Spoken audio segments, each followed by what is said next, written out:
Exactly 1 year ago today, Leicester were rooted at the bottom of the Premier League table, 7 points adrift from safety. Fast forward 1 year, they are atop the Premier League table. 4 back-to-back 1-0 victories. Shows the character that this Leicester City team has to drag out results and rely on unlikely goal scorers as Wes Morgan powered in a header into the bottom corner to push them forward past a resilient Southampton. And I am just enjoying every step of this journey. And as I tweeted out, to some decent response, if Leicester City win this Premier League, the Monday after has to be a global, not a national, a global bank holiday. Everyone can get battered, everyone can enjoy and relish in an underdog winning, and maybe that'll push us forward as a society to better places. Jason, do you back me up? Do you sign my petition? I sign your petition because delusional Arsene Wenger, I love the delusional Twitter accounts. It's absolutely one of the greatest things you can read on social media. Delusional Arsene Wenger has been saying that for 17 years. When Arsenal wins the Premier League, that Monday will be a global bank holiday. That's so unfair. Arsenal won 4-0. So I have no mean to harm them. They showed up this weekend. Here's what I noticed in terms of the Premier League this weekend. I didn't get to tune into too many games. Usually I get to watch all of them, and I've been loving watching all of them. But baseball's here. Sorry, guys. So, Manchester City, Arsenal, even though Manchester United only 1 goal, they came in with a victory against Everton, which was great. And I'm missing one, Chelsea. 3 of those teams demolished their opponents. Yeah. And for the first time all season long, I actually saw the scores and I go, okay, that looks normal. Yeah, that's the way. That's what it looked like most of last season. I mean, 4-0 is a rout no matter what. But Watford, and nothing against Watford, they've been playing fantastic all year long, considering they were just moved up last year, and they also have one of the best goal scorers in the Premier League. I think he's in the top 6. Gallo. Yep. But teams like that of Watford and the opponents that we saw this weekend, like a 4-0 victory is what I was more accustomed to seeing the first 2-3 seasons I tuned into the Premier League. Now that there was so much unpredictability to it, like I just couldn't believe my eyes that it was like, oh, they're up by 2, they're up by 3. Wow, Manchester City's banging in goals left and right. Arsenal's banging in goals left and right. Wasn't this supposed to happen for 25 weeks? Absolutely. It should have happened that way, seeing the teams that they have on show and the players. I mean, for Arsenal, I think the international break has served them well. If there was one team that I think were angry at the international break, it would have been Leicester. They had the momentum. But again, they show that they can overcome that minor blip and be like, okay, we'll still play the exact same way and we'll still drag out a result. Kante was phenomenal. I think one of the best tweets I said is 70% of the world is covered by water, the rest is covered by Kante. Because he's everywhere. Man, they did a brief tactical outlook on his game and how he's almost redefining the defensive midfielder role, and it's almost as if he is now a free defensive midfielder. So usually the free role would go to players like Messi, who could wander and roam in the final third and do as they please. Kante has now got this kind of free defensive midfielder role where he doesn't have to just patrol the back 4, but he can go where danger is. He's just there to put out fires. He is the best fireman I've seen this season in the Premier League. He is an insurance policy up there with the likes of Busquets and Casemiro.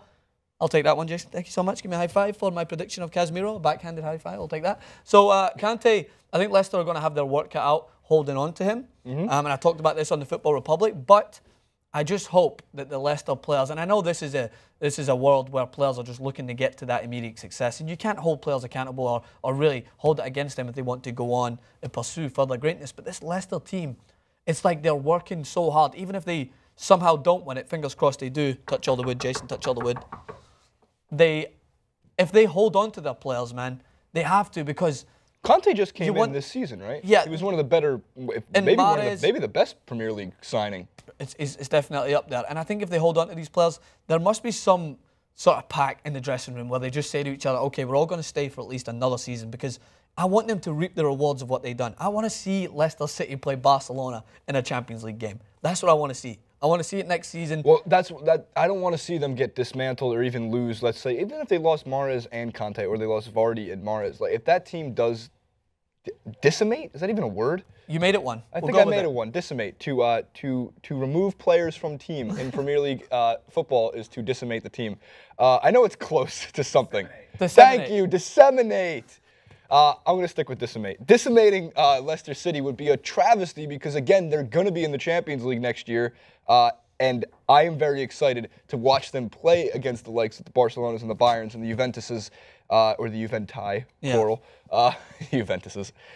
So don't decimate the team. I know it's disseminate now, but don't decimate the team either. We'll get it trended. Don't decimate Leicester City. The Foxes. Don't diss the Foxes. To the real purpose of the clip, you see how easy it is to digress when you talk about Leicester City. Is Jason, Final Four. Not Final Four basketball, but we're going to give an early shout as to what we think the top 4 in the Premier League is going to look like. So as you mentioned there, Manchester City bounced back with Kevin De Bruyne back on scoring he's form. An important and piece he's an to important that piece. team. And I think that's the worst sign for Manchester United. It's the worst sign for me with a slight allegiance towards Manchester United, because I think they might miss out on top 4 because that player is so crucial for Manchester City. Payet keeps banging in free kicks left I would love right. it would be just if the top 4 read Leicester, Tottenham, Arsenal, and West Ham. I mean, London are just laughing. They're like, see you later, Manchester. We've just took over this top 4. Yeah, there's no way. If Chelsea won out the rest of their games, no, they don't reach it. They can't get it? I don't know if they can numerically, but I'm just going to put it out of touch. And by the way, mentioning Chelsea really quick, Antonio Conte mentioned the new manager. I'm sorry, who? Antonio Conte, former Juventus manager, is now going to be the Chelsea man to take up next season. A good acquisition. The mouth-watering thought of a Premier League with Jose Mourinho, Pep Guardiola, Antonio Conte, potentially someone of the likes of Diego Simeone to come in if he was to take over a team like Arsenal. That's what makes me Chelsea, 10 points back of Manchester City for 4th. Yeah, they can still make it. No problem. That would be the greatest turnaround in the history of... Goose Hiddink would probably be like, all right, your job's done. Goose Hiddink is out. Yeah, Antonio Conte is going to be the manager. That's what you were just saying. It was just a temporary fix. I lied about listening to you while you were talking that whole time.